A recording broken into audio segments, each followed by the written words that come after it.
Oh, yeah.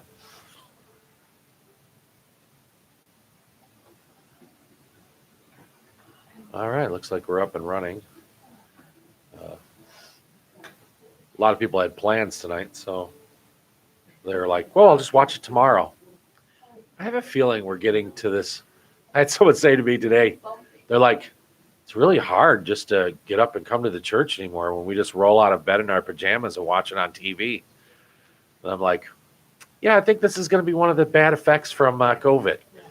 People are going to be like, yeah, I don't feel like going this morning. I'll just watch it on TV, So, yeah, but it isn't the same, I don't think. Church has always been about the people. If we don't come on Wednesdays, I don't get dinner. Well, okay. Wow. She makes you starve on Wednesdays? Oh, thanks for caring, Matt. I appreciate that.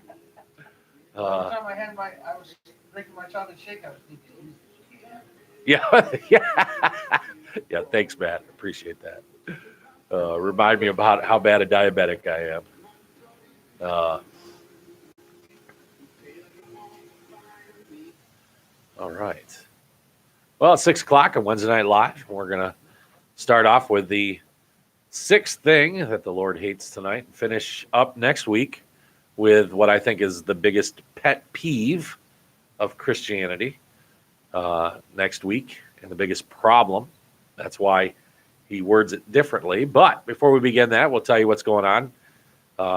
Had an interesting week. Got back from Florida and went into church on Sunday and had a good service on Sunday with everybody. And then we had a good coffee hour. And then we are unpacking from everything from Florida and getting ready for Easter, which is coming up.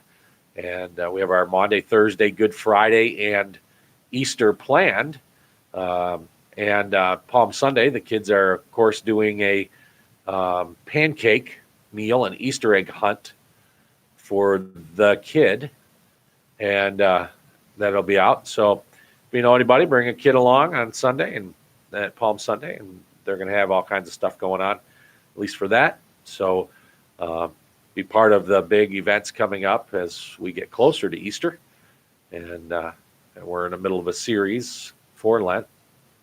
And enjoying that series, learning a lot about Lent along the way, and so we're having fun with that. And then, of course, we heard good news about Gail today. If you're following the saga of his adventures with the tumors and all this other stuff, and the hospital visits and the bleeding and all the things, we've been trying to keep people updated as much as possible, but the mailings haven't been going out as frequently. We're just trying to keep you updated on the prayers. But I was told right before the service started tonight that he is going home. So they stopped the bleeding and he's doing well enough to send him home. And so now it's continue to pray for the future, as they have found out that it is cancerous. But at least this is a positive step and is going home. So praise the Lord for that. And continue to pray for all the people that are going through this whole thing. And with COVID still going on and people getting vaccinations, and now coming out and saying that the vaccination will not work for the new variant that's now in the United States. And so, some people have to receive 3 or 4 shots now to get it all taken care of to not get COVID. But for those of us who are not at risk, once again, it's just another variant that we will survive, continue moving forward. And I find it interesting that we see all the governors in hot water over all the things they've done during lockdown. And of course, our governor is no exception to that, as she is facing people calling for her to resign, and also investigations into the nursing home deaths, which were extremely high, like in New York and New Jersey. And then, of course, her health person quit suddenly. And then we find out that there is a $150,000 agreement to non-disclosure agreement, which means he can't talk and neither can she. $150,000. I-55. Sorry, Cam. get your numbers right. I could keep quite a secret for $155,000. But obviously there's something to hide, because you don't pay someone $155,000 to not say anything unless you got something to hide. And it's always this kind of crookedness. And then we have what we have in New York with the Cuomo, with all the things that he did, hiding data and lying and all the other things that are going on. And then and it seems like what I find fascinating is when all this stuff happens, we once again see that the reason God hates these things actually plays into everyday life. There used to be a time, at least in our culture, where if you took an oath, you were bound by it. So you'd put your hand on the Bible and you would swear to tell the truth, nothing but the truth, so help you God. And that was such a strong motivation that people wouldn't violate it. And if they did, there was the harshest of consequences for somebody violating that oath that they put on that. And it's amazing to me how far we have fallen away from that. As we become more of a secular society, you see it more and more now. Governors, presidents, it doesn't matter, all the way up and down the line of people who have no problem lying right on the court, right in the court, and they have no problem lying. And it's just amazing to me how far we've fallen. When you hear it, people are not shocked anymore. I don't think anybody would be shocked to hear that a president lied under oath. I don't think anybody would be shocked to hear that a politician lied under oath, or that an even average citizen would lie under oath. There has been so much recently in the news about this that it's almost just like another part of the day. There has been people that have actually lied under oath that sent people to prison for long periods of time. There is people that have lied under oath. And I mean, we always think of President Clinton when he got up and said, I did not have, and everyone's like, oh, my word. He lied. Oh, he lied. And it's like, that's our culture. Our culture is that kind of lying, but it just reminds us when we see the damage that it does to a reputation or to a nation or to people and individuals, we tend to stop for a little bit and remind ourselves that maybe that's why God's against all this stuff. And maybe that's why he pushes so hard against us to stay away from it and not be part of it. And so I think that as we look at tonight, the sixth thing on God's list, I'll read the scriptures to you again. And it says that there are 6 things the Lord hates, no 7 things he detests. And so we're going to finish up the things he hates tonight. And next week we'll get to what he detests. And we'll talk more about that. But it was a haughty eyes, a lying tongue, hands that kill the innocent, a heart that plots evil, feet that race to do wrong, and a false witness who pours out lies. And then next week we'll look into a person who sows discord in a family. And we'll get into that. But a false witness who pours out lie. The British poet John Dryden once wrote, "Truth is the foundation of all knowledge and the cement of all societies." The God of the Bible is the God of truth. And in the list of 7 things that he hates, we have already considered a lying tongue. But Solomon also includes in this list a false witness who breathes out lies. It may seem as if the Lord's repeating himself here, but in fact, while the two are related, lying and false testimony, they translate to the same Hebrew word, there is a subtle difference between a lying tongue and a false witness. A lying tongue describes the person who speaks something that is untrue when he knows it to be untrue. We saw when considering that sin that the motive of the lying tongue is to hurt the one being lied to or about. A false witness is similar, but the inclusion of the word witness indicates that Solomon is thinking of something a little more formal. A lying tongue can be exercised in any setting, but a false witness specifically breathes out lies in the context of a vow or an oath. A lying tongue might hurriedly fabricate an untruth, but a false witness carefully and deliberately plans the lies he plans to tell, or at least fails to honor a commitment he carefully and deliberately made. The most immediate application of this truth would be perjury in a court of law. Exodus 20:16 and Deuteronomy 5:20 all deal with this. To lie about a person under oath is to ruin their reputation and to invite a penalty upon them. False witness is not easily dismissed, for it is carefully planned to sound like a reasonable charge against its victim. David spoke of malicious witnesses who had risen against him, asking things that I do not know. Psalm 35:11. In other words, they fabricated testimony against him that was well thought out and not easily answered. Jesus was likewise subjected to the testimony of false witnesses, Matthew 26:60, as was Stephen, Acts 6:13. In both cases, it led to death, but the application can be taken a little further, because a false witness in a legal battle was not only lying, but lying under oath. He was not only lying under the general expectation that he should tell the truth, but lying against a specific oath he had made to tell the truth. Jewish custom recognizes the need for oaths before a rabbinic or Judeo court. Witnesses were typically reminded of their obligation to tell the truth and warned that if they were found to be lying, they would suffer the consequence that the defendant would suffer if pronounced guilty. I find that interesting in my research. What they basically did, which is genius, actually, I think we should have it in our court systems today, was if you stood up and lied under oath and said that person did that, and they found out you lied under oath, you received the sentence that person would have got if they were guilty. So in other words, I bet people who stood up and said, I saw that person murdering that person, and then find out they're lying, well, they would probably think twice before they went ahead and said that false witness. But this happens all the time, not only in just our court systems, but it does happen quite frequently where people are willing to lie to benefit themselves or to benefit a friend, to get a friend off or other things like that. They're willing to put their own reputation on the line and lie. But I think if our government did exactly what the Judeo law did, then I think people would think twice about it before they lied. They would be careful to do things. And it's interesting that now in our culture that they are always trying to trap people into saying, oh, they lied, here they lied, this is it. They trap people with the court systems. That is just unusual.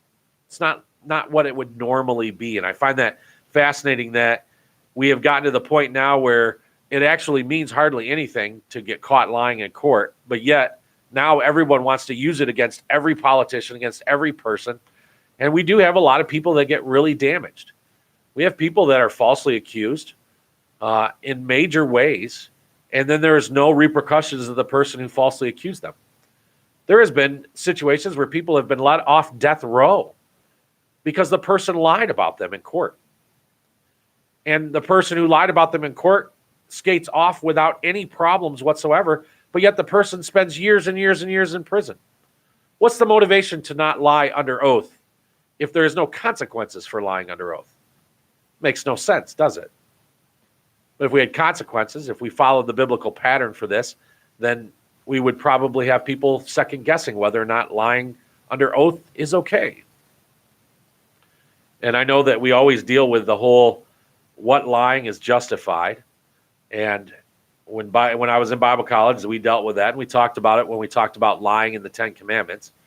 But it is a common theme throughout the Bible where some people seem to get away with lying, and were forgiven for their lying with, situations because of the way they lied. But we don't find that a common denominator in the Bible that it's okay to lie at any moment.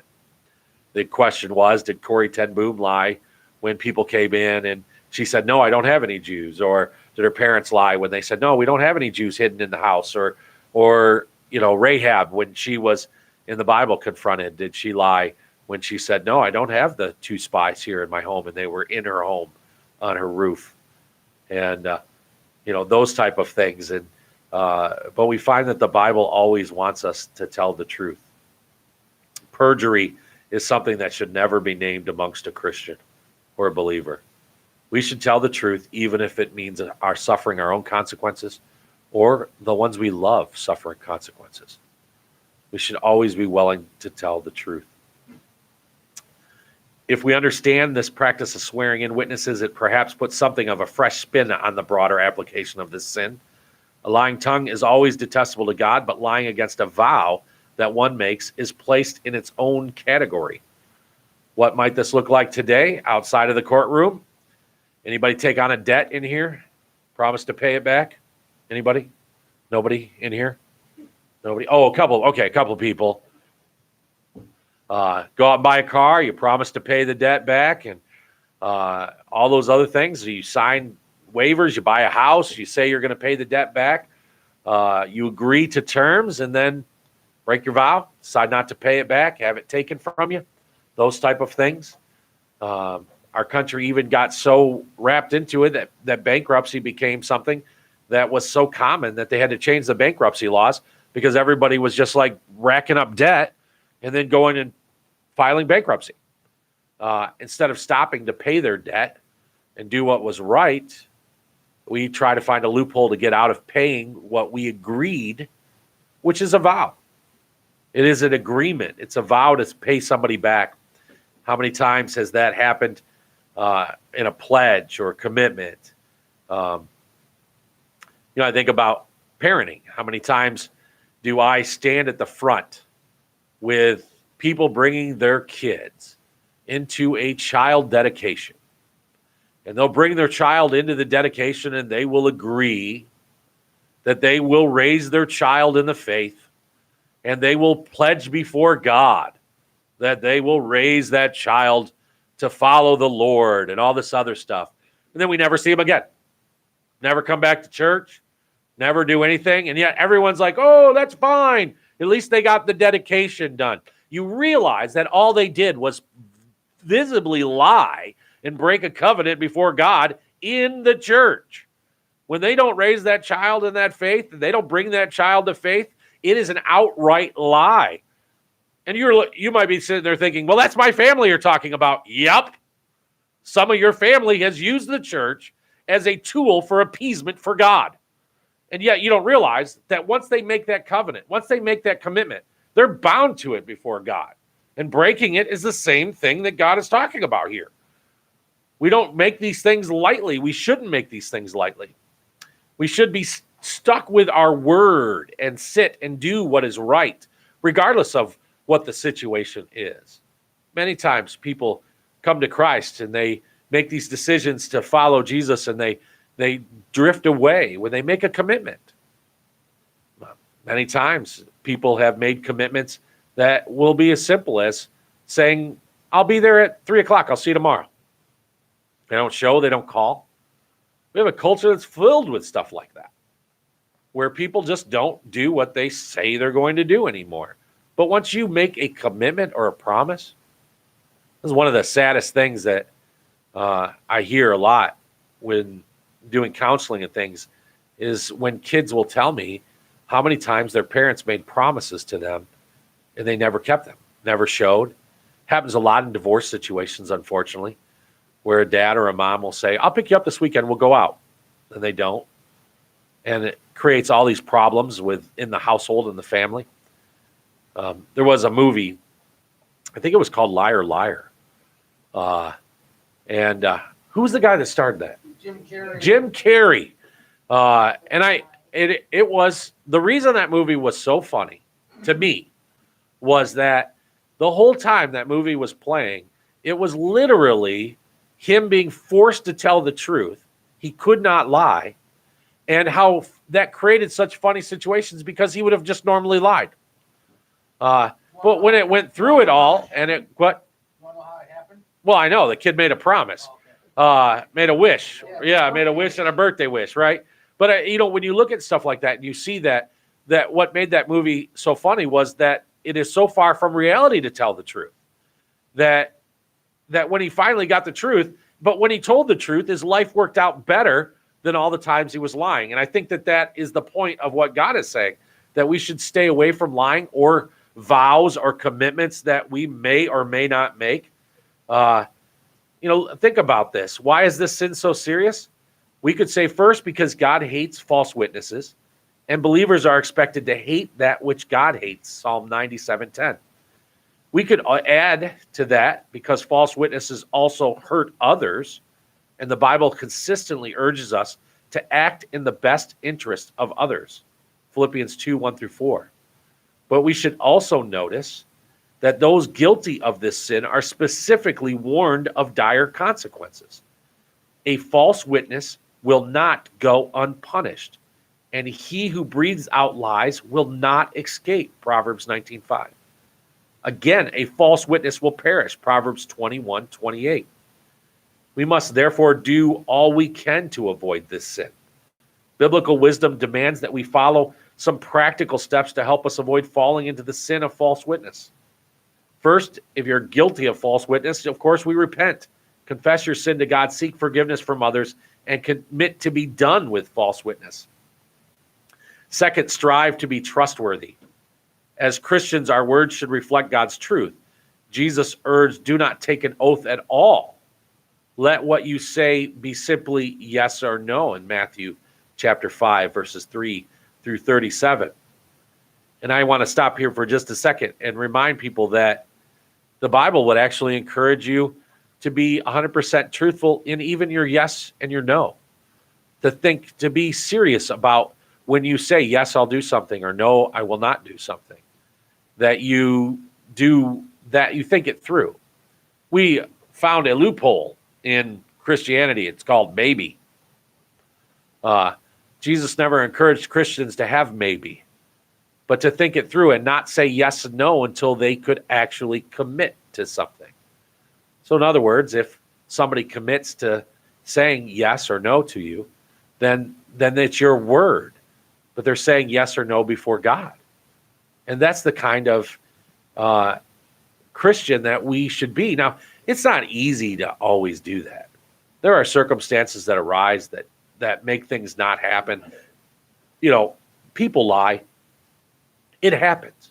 Sin is sin. No one's perfect. No one's ever going to be perfect with these kind of things. But it's a goal that we try to attain, to push ourselves away. I had a situation where I told a guy I would fix his furnace the other day, and they needed their furnace. It was cold. They had 4 kids. And so I went over there and took out the part. And I told the guy, I said, I'm going to run back to the church because working in the basement was not a good way to do it. And I told the guy, I said, I'll run back to the church and I'll come back tonight and fix that. Well, when I got to the church Monday afternoon, I got it out about 6 o'clock and then came back to the church. I realized that the parts there was so much humidity down in the basement that the parts had rusted solid and I could not get them off. And so I'm trying my hardest to get it off and trying to get it ready. And in walks Ron, and Ron's, giving me some advice, and then walks Wes, and then Wes is giving me some advice about how to get it. And he says, you're going to have to heat it up and get it off there. And so we're trying, and I'm breaking parts and tools, and I'm trying to get it off, and I couldn't. Finally, I had to call the guy back. And I said, man, I'm really sorry. I told you I would have this done tonight. Now, in that situation, I didn't lie about my intentions were there to get it back that night. So when we look at stuff like that, we have good intentions. And that's not necessarily what I'm talking about. It's that purposeful when we know. If I would have known leaving that house, I wasn't coming back. And I said, I'll be back tonight.